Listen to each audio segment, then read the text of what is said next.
เอเดี๋ยวกูใส่วันนี้โอ้โลกมันจะพากูไปดวงโมเมนต์ดาวอังคารนู่นนะแล้วกูมาถึกตกอยู่ใส่นี่เอ้ยกูใส่วันนี้กูต้องไปกลัวสภาพยานอ่ะโอเคเตรียมสุดได้โอเคชุดเอาไปเอาเต็มเตรียมแล้วใส่สุดก่อนใส่เกือบใส่ทรงใส่มือเดี๋ยวเอาผิด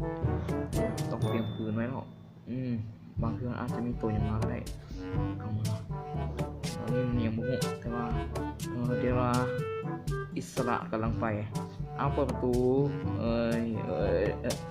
งินถ่ายเงินถ่ายวะจะเสือกเอาแม่งอยู่วะมาอยู่หน้ายานคืออย่างวะโอ้นี่ก็มีว่ะตายซะเดี๋ยวก็ตาย You made it tingle, baby. Light it up.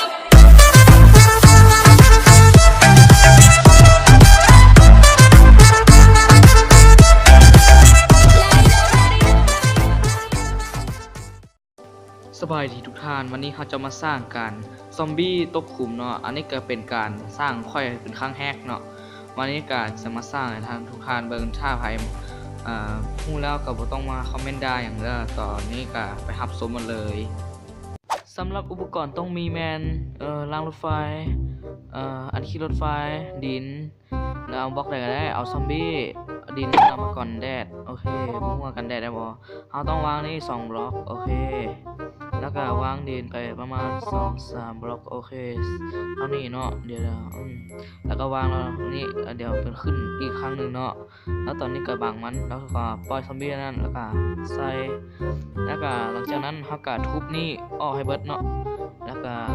ทุบเนาะแล้วก็ดัดซอมบี้ออกไปแล้วก็ทุบ2รางนี้ออกแล้วก็ทานก็สิได้อันนี้มาเนาะเอาละค่อยสิฟังเจ้าไว้นี่แหละโอเคค่อยเตรียมถืบเจ้าแล้วตอนนี้เตรียมเด้อ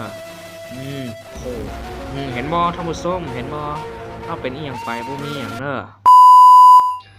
ก็เป็นจังซี่เนาะมันก็ถึกติดพื้นติดตีนค่อยเนาะก็จังซี่เนาะเอามาแกล้งคนในเซิร์ฟเวอร์อื่นๆได้เนาะก็กดไลค์กดซับให้เฮานำเพื่อเป็นกำลังใจในการเฮ็ดคลิปต่อไปเนาะก็จังซี่ก็เบิดแล้วเนาะเฮาก็ต้องขอจากลาไปก่อนสบายดีเด้อท่านผู้ชมสบายอยู่สบายดีเฮ้ยขอลำ